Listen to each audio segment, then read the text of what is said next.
ఇబ్బందులు ఉన్న వాళ్ళకి సాయం చేయడానికి నేను ఉన్నా. నాకు పేరు తప్ప ఇంకేంది లేదు. అరే నన్ను కనిపిస్తే మీరు నమస్కారం పెడితే నాకు సంతోషం అవుతుంది అంతే.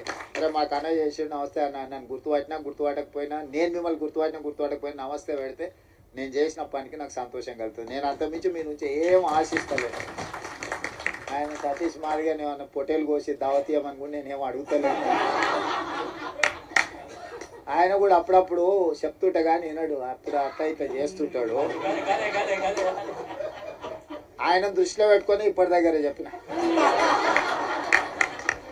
శిలకి చెప్పిన చెప్తినరా ఆయన నీకెందుకు నేను ఉన్నా కదా అని అంటే ఉన్నట్టు ఉంటాడు, అప్పుడే అట్లా పోయేస్తాడు.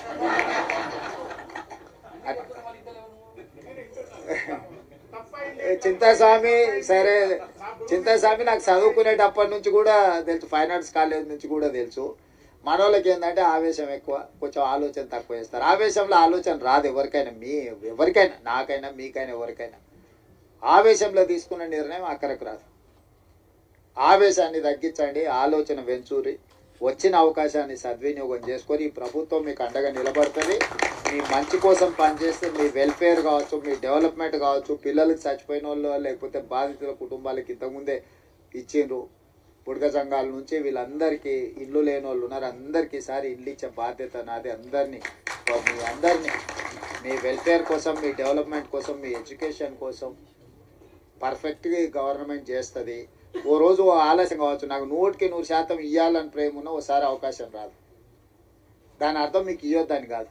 దానికి కొంచెం ఓపిక, కొంచెం వ్యవహారం, కొంచెం పద్ధతి మీద మనం చేసుకుందాం. మీరందరూ ఎవరితో కొట్లాడకరి, మీరు ఎవరితో వాదించాల్సిన పని లేదు, ఎవరితో కొట్లాడాల్సిన పని లేదు. మీ పని మీకు జరుగుతుంది. జరగడానికి ఇంతమంది ఉన్నాం మేము ఈడ. మీకు ఏం కావాలో చేసి పెట్టడానికి మేము ఉన్నాం, చేసి పెడతాం. మంచిగా చేసుకొని నిలబెట్టుకోండి. పిల్లల్ని మంచిగా కోచింగ్ సెంటర్లకు పంపించుర్రి, ప్రిపేర్ చేయండి, పాస్ చేయించుండ్రి. వాళ్ళకి ఎడ్యుకేషన్కి ఏం కావాలనో, వాళ్ళ కోచింగ్లకు ఏం కావాలనో కూడా ఫర్దర్గా చేద్దాం. ఎందుకంటే ఇప్పుడు వరుసగా నోటిఫికేషన్లు వస్తాయి. ఈ నోటిఫికేషన్లో పిల్లలు సెలెక్ట్ కాకపోతే మనం ఇచ్చిన ప్రయత్నం అంత ఏంది? బ్యాక్లాగ్ పోస్టులు ఎందుకు ఉండాలి? పిల్లల్ని చదివించురు, వాళ్ళ చదువులకు కావాల్సిన, వాళ్ళ కోచింగ్లకు కావాల్సిన ఏమున్నాయి, ఫారెన్ పంపించడానికి స్కాలర్షిప్లు ఉన్నాయి, అన్నీ ఇస్తా. పిల్లలు పంపించురు, బయటికి పంపించరు. ఎంతసేపు మన ఊర్లోనే మనం ఉండి, మన ఇళ్ళలోనే మనం ఉండి, మన దగ్గరనే ఉండి, ఇక్కడనే మనం ఇందులోనే ఇది చేయకంటే కొంతమంది చదువుకున్న వాళ్ళు చిన్న బయటకు పోతుంటే వాడు పెద్దోడు అవుతాడు, ఎదుగుతాడు, సమాజానికి ఉపయోగపడతాడు. వాడిని చూసి ఇంకో నలుగురు తయారవుతారు. అరే మావాడు అమెరికాకు పోయి మేము కూడా పోతుంటాం, వాడు పోయినోడు నలుగురిని తీసుకుపోతాడు. ఒకరు పోయినరా అనుకో, నలుగురు తనకు తెలిసిన వాళ్ళే తీసుకుపోతాడు కదా. అట్లనే మన దాంట్లో కూడా ఎవరైనా పోయేది ఉంటే కొంచెం భుజం తట్టూరి చేయరి, ఏ పని ఉన్నా వచ్చి చేయించుకొని పోండి. మీ అందరిని చూసి నాకు మంచి సంతోషమైంది.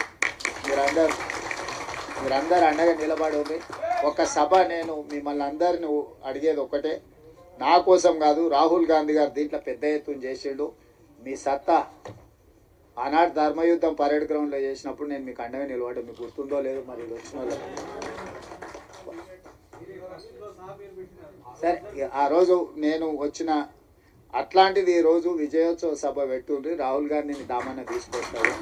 ఎందుకంటే మనము కృతజ్ఞత చూపిస్తే ఆయనకు కూడా ఉత్సాహం వచ్చి ఇంకో 4 రాష్ట్రాలలో చేపిస్తాడు. ఎందుకంటే ఇప్పుడు కర్ణాటకలో, మిగతా రాష్ట్రాలలో కూడా ఇది కొంచెం వాయిదా పడతా వస్తుంది. మీరు అండగా నిలబడ్డట్టు 10 లక్షల మంది జమై ఆయన నిజేసి దామన్న మనోళ్ళందరి నేతృత్వంలో, మహేష్ గౌడ్ గారి నేతృత్వంలో ఒక అభినందన సభ పెట్టి రాహుల్ గాంధీ గారిని ఇచ్చేసారండి. ఏ మనిషి అయినా అభినందన కంటే ఏముంటుంది? గాంధీ కుటుంబానికి ఏంది? దేశం కోసం సర్వం ఇచ్చిన వాళ్ళు, దేశం కోసం సర్వం ఇచ్చారు, ప్రాణాలు ఇచ్చారు, అన్ని ఇచ్చారు. వాళ్ళకి ఏముంటుంది? మీరు మాకు సాయం చేసి మిమ్మల్ని గుర్తుపెట్టుకున్నామని మీరు అందరూ గట్టిగా చప్పట్లు కొడితే ఆయన ఉత్సాహం